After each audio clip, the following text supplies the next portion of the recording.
Alors dans ce deuxième tutoriel, je veux mettre en œuvre une liaison série UART printf pour que j'ai accès à une console d'interaction pour afficher et éventuellement pour lire à partir d'un terminal et pouvoir échanger de façon un peu plus intéressante avec la carte Nucléo. Alors je mets ça de côté, j'ouvre mon IDE STM32 Cube et je vais repartir du projet précédent, c'est-à-dire le clignotement d'une LED que je vais essayer de compléter pour ne pas repartir de zéro. Là je vois que ma LED clignote toujours.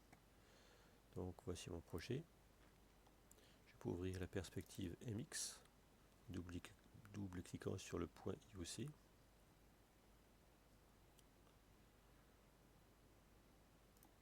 Voilà, il est en train de se charger. Ici je vois que j'ai mon code précédent dans la LED. Et c'est celui-ci que je vais compléter. Et toujours dans le tutoriel précédent, j'avais configuré les GPIO par défaut, tous les périphériques plutôt, et je vois qu'il m'a déjà initialisé l'UART2. Donc je reviens ici, perspective MX. Dans Connectivity, je vois que UART2 est déjà utilisé, donc je clique dessus, je détaille. Donc PA2 c'est le TX, celui-ci, et PA3 RX. Donc ces deux GPIO sont déjà reliés physiquement à ce port d'entrée-sortie. Ce port permet de programmer la carte, mais aussi de faire remonter des printf vers un terminal. Donc ici, je peux regarder les paramètres qui ont été configurés. Donc 115-200, on peut le changer si on veut. 115-200 bits par seconde au bout, des mots de 8 bits, pas de parité, 1 bit de stop. Je reviens dans mon code C. Et là, eh bien, il va falloir que j'ajoute un include. Je vais le mettre ici. Donc private user code begin, private include. Voilà, je vais mettre ici. Include la bibliothèque std_input_output.h.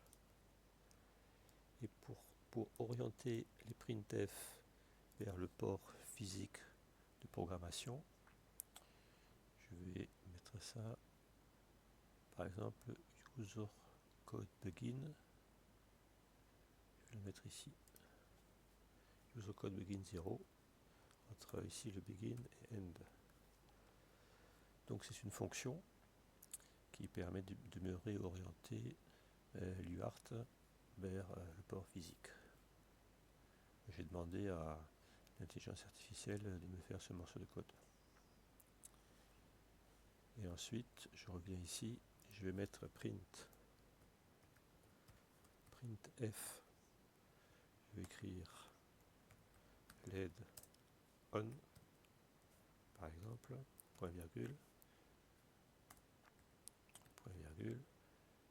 je vais faire un peu moins rapide, 500 millisecondes, ici également, et printf